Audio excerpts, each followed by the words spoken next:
계획만 세우다 끝나는 사람들의 공통된 심리, 완벽주의자의 역설, 미루기의 심리학.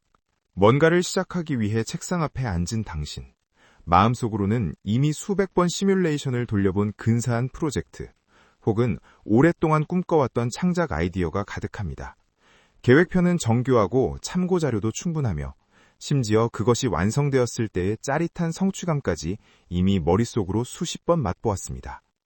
하지만 정작 당신의 손가락은 키보드 위에서 멈춰 있습니다. 첫 문장을 썼다가 지우기를 반복하고 갑자기 책상 위에 먼지가 눈에 거슬려 청소를 시작합니다. 그러다 아직은 준비가 덜 된 것 같아 라며 관련 영상을 찾아보기 시작하죠. 결국 아무것도 시작하지 못한 채 아무 결과도 내지 못한 자신을 자책하며 침대에 눕습니다. 2. 게으름이 아닌 두려움. 일반적으로 이런 모습은 단순한 게으름으로 보입니다. 하지만 심리학의 렌즈로 들여다보면 조금 다른 해석이 가능합니다. 게으른 것이 아니라 오히려 성공에 대한 열망이 지나치게 강한 사람일 확률이 높다는 겁니다.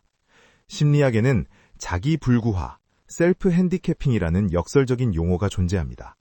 이는 실패가 예상되는 상황에서 자존감을 보호하기 위해 일부러 핑곗거리나 장애물을 스스로 만들어두는 행동을 말합니다. 완벽주의자가 가장 두려워하는 것은 최선을 다했음에도 부족한 결과가 나오는 것입니다. 자신의 능력 부족을 공식적으로 인정하는 꼴이 되기 때문이죠. 그래서 무의식적으로 방어장치를 걸어둡니다. 시험 전날 일부러 공부하지 않고 술을 마시거나 중요한 과제를 마감 직전에 시작하는 것, 실전 앞에서 갑자기 아프다는 핑계를 대는 행동들이 그 예시입니다. 이때 뇌는 시작을 미룸으로써 당신의 잠재력을 여전히 완벽한 상태로 보존하는 전략을 선택합니다.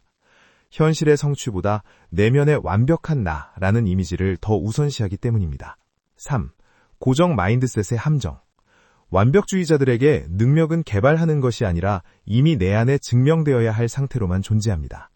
이것이 바로 고정 마인드셋입니다. 여기서 성과 이퀄 나의 가치라는 위험한 등식이 성립됩니다. 보통 사람들에게 실패는 정보의 습득이자 성공으로 가기 위한 경험입니다. 하지만 완벽주의자에게 실패는 존재론적 부정이며 깊은 수치심을 유발합니다.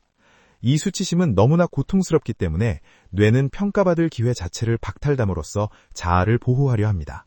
이것은 생물학적으로도 증명되었습니다. 뇌의 편도체는 실패의 가능성을 맹수와 맞닥뜨린 것과 같은 실존적 위협으로 인식합니다. 이성을 담당하는 전두엽이 일을 시작하자고 할 때 공포를 담당하는 편도체는 비상벨을 울리고 시스템을 일시 정지시킵니다. 즉, 완벽주의자의 미루기는 의지력의 결핍이 아니라 과열된 방어 시스템이 일으키는 오작동인 셈입니다. 4. 사회적 부가 완벽주의. 오늘날 현대사회에서 흔하게 나타나는 사회적 부가 완벽주의는 완벽주의자의 감옥벽을 더욱 높입니다. 타인에게 부정적 평가를 받을까 두려워하고 높은 심리적 불안 상태에서 우울이나 무기력, 사회적 위축이 지속되는 현상이 나타나며 부적응적 완벽주의라고도 부릅니다. SNS 속 타인의 삶과 내 삶을 끊임없이 비교하고 부모나 타인의 기대를 충족해야만 사랑받을 수 있다는 믿음 속에서 살아가는 것이죠. 이 과정에서 우리는 어렵사리 시작한 일조차 제대로 끝내지 못하는 마무리 결핍에 시달리게 됩니다. 어떤 일이 완료되는 순간 더 이상 수정할 수 없는 나로 박제되기 때문에 당신은 미완성이라는 안전한 피난처에 숨어 사소한 디테일에 집착하고 있을지 모릅니다. 99%에서 멈춰서 있는 이유는 자신의 결점이 드러나는 것을 막기 위한 마지막 방어선인 것입니다. 5. 불완전할 권리. 이 감옥을 열 열쇠는 불완전할 권리를 스스로에게 허락하는 데 있습니다. 심리학자 도널드 위니콧은 충분히 좋은 상태를 유지하라고 조언합니다. 완벽이 아닌 완료를 목표로 삼고 의도적으로 형편없는 첫 번째 시도, 다시 말해 실패를 허용해야 한다는 겁니다. 결과와 자아를 분리하고 당신 자신에게 자기 자비를 베푸는 것, 즉 불완전할 권리를 주는 것이죠. 모든 것에는 균열이 있고 빛은 바로 그 깨진 틈으로 들어옵니다. 당신의 가치는 결과물의 완성도가 아니라 불확실성이라는 공포를 뚫고 현실로 걸어나온 그 용기 자체에 있습니다. 완벽하지 않아도 됩니다. 불완전하기에 당신은 비로소 무엇이든 될 수 있습니다. 당신의 행동 속에 숨은 심리를 함께 읽어드립니다. 좋아요와 구독은 이 이야기를 계속 이어가는 힘이 됩니다.